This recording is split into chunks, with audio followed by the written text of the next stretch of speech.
افغانستان میں طالبان حکومت کے آنے کے بعد 5 وقت کی نماز نہ پڑھنے والوں کی تنخواہوں سے کٹوتی کا اعلان کر دیا گیا ہے، آپ اس پر کیا کہیں؟ دیکھیں جی بابا، انہوں نے جب طالبانوں نے اپنا کنٹرول سنبھالا افغانستان کا، اس کے پہلے مختلف امریکہ کی اور یونائٹڈ نیشن کی حکومتیں رہی ہیں، انہوں نے قبضہ کیا ہوا تھا۔ جب طالبان کا یہ مشن تھا کہ ہم اسلامی قانون نافذ کریں گے، تو اسلامی قانون کے تحت جو ادھر اس پہ عمل درآمد نہیں کرتا، وہ طالبان کا قانون ہے، وہ اسلامی قانون میں یہ چیز ضروری ہے کہ وہ جو نماز نہیں پڑھتا اس کی وہ تنخواہ کاٹ دے، کہ پہلا افغانستان اسلامی ملک ہے جس پہ وہاں پہ ہر چیز پہ عمل درآمد ہو رہا ہے۔ تو کیا ایسا پاکستان میں نہیں ہونا چاہیے؟ پاکستان میں ہونا چاہیے، لیکن یہاں پہ ہم امریکہ کے غلام ہیں، ہم کیا کر سکتے ہیں؟ نہیں کر سکتے ہیں، عوام کر سکتے ہیں، عوام نکلے تو نہیں ہے، عوام نکلتی ہے پی ٹی آئی کے پیچھے، باقی سب جائے باہر۔ عوام نکلتی نہیں ہے، عوام نکلے تو یہ اپنے ایوانوں سے بھی بھاگ جائیں گے، یہ کہیں بھی کھڑے نہیں ہوں گے، لیکن یہ ہماری پاکستان کی عوام جو ہے یہ نکلتی نہیں ہے۔ بجلی روز مہنگی ہو رہی ہے، ہر چیزیں مہنگی ہو رہی ہے، لیکن یہ عوام میں نکلنے کی طاقت نہیں ہے۔ پاکستان میں بیکاری آئے روز بڑھتے ہی جا رہے ہیں، افغانستان میں بیکاری نہیں ہے، اس کی کیا وجہ ہے؟ پاکستان میں بیکاری اس وجہ سے ہے کہ پاکستان کا وزیر اعظم بھی بیکاری ہے، تو وہاں بیکاری نہ ہو تو کیا ہو؟ وہاں پہ وزیر اعظم بھی بیکاری نہیں ہے، وہ مانگتے نہیں ہیں، وہ ایمانداری سے حکومت چلا رہے ہیں، تو وہ ایماندار ہیں، وہاں پہ مانگنے والا اس وجہ سے کوئی نہیں ہے۔ تو جب عوام دیکھتی ہے کہ ہمارا وزیر اعظم ہی مانگتا ہے تو پھر عوام ہی مانگنے لگ جاتی ہے، پھر تو کسی کا کوئی قصور نہیں۔ ایبٹ آباد میں پھل گلاب روڈ پہ آپ نے سنا ہوگا کچھ روز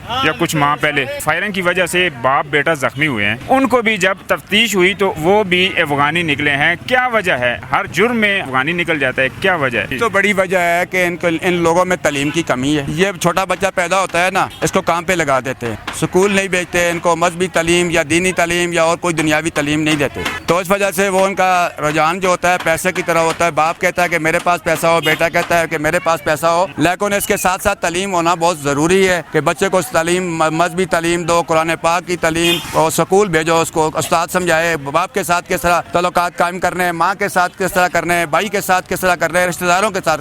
لیکن ان لوگوں کا عجیب طریقہ ہے کہ یہ بچوں کو سکول نہیں بھیجتے، یہ پیسے کے پیچھے جب پڑ جاتے ہیں تو باپ کو الگ اپنی لالچ ہوتی ہے اور بیٹے کو الگ لالچ ہوتی ہے۔ آپ نے دیکھا ہوگا کہ یہ اکثر لوگ یہاں پہ ہوتے ہیں، کوئی اس طرح پڑھا لکھا ہوا نہیں ہوتا، لیکن ان کو توجہ دینی چاہیے کہ بچوں کو سکول بھیجیں اور کم از کم اس قومی دائرے میں آئیں اور اس طرح کے واقعات دوبارہ نہ ہو سکے۔ افغانستان میں طالبان حکومت آنے کے بعد 5 وقت کی نماز نہ پڑھنے پہ تنخواہوں سے کٹوتی کا اعلان کر دیا گیا ہے افغانستان میں، کیا کہیں گے اس پر؟ میرے خیال میں اس چیز کا تعلق جو ہے تلقین و تبلیغ سے ہے۔ دینی علوم کا ایک ادنا سا طالب علم ہونے کے ناطے میں یہ بات سمجھتا ہوں کہ نماز کی ادائیگی کا تعلق جو ہے تلقین و تبلیغ سے ہے، کہ عام فریضہ ہے، ارکان اسلام میں سے ہے، اس کی بڑی اہمیت ہے، اہمیت سے انکار نہیں، فرضیت سے انکار نہیں، لیکن اسلام میں اس کا جو تعلق ہے وہ زیادہ تلقین و تبلیغ سے ہے، اور نظام صلاۃ کے کو قائم کرنے کے لیے اگر تلقین و تبلیغ ہی کا طریقہ استعمال کیا جائے تو یہ زیادہ مؤثر رہے گا، سزا کی ضرورت نہیں۔ داڑھی منڈوانے پر 280 سیکیورٹی اہلکار ہیں جو افغانستان میں تھے، ان کو نوکری سے برطرف کر دیا گیا ہے، کیا یہ درست ہے؟ یہ افغانستان کا کلچر تو ہو سکتا ہے، مگر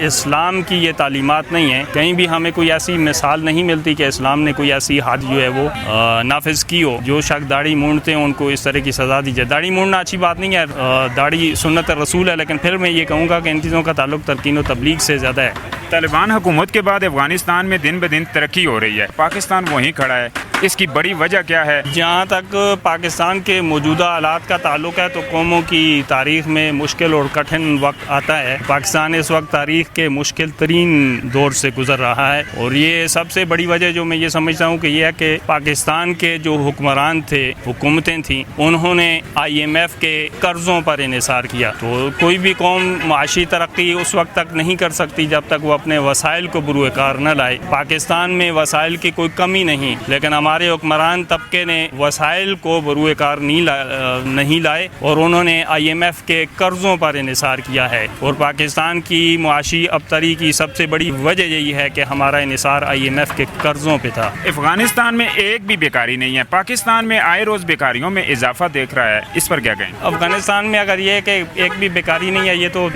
سروے کس نے کیا ہے یہ ایک الگ سوال ہے۔ افغانستان بھی بہت بڑا رقبہ ہے، اس میں آپ سے یہ عرض کرنا چاہوں گا کہ وہاں پہ بہت سارے علاقے ایسے ہیں کہ جہاں پر موجود لوگوں کو یہ نہیں معلوم ہوتا کہ اس وقت کابل میں حکومت کس کی ہے۔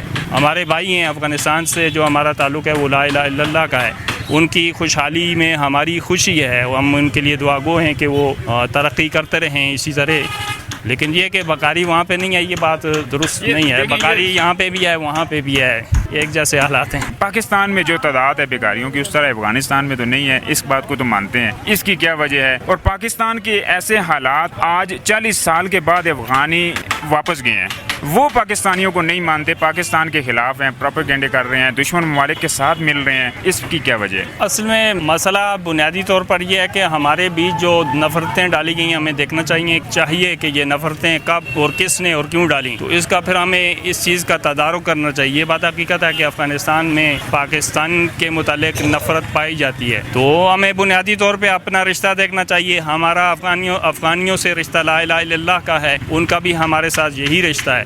اگر ہم اسی رشتے کو سمجھیں اور اسی کو نبھانے کی کوشش کریں تو یہ تمام نفرتیں ختم ہو سکتی ہیں، اور استعمار کی طرف سے ڈالی گئی نفرتوں کو ہمیں ختم کرنا چاہیے اور اس کے لیے سوچنا چاہیے.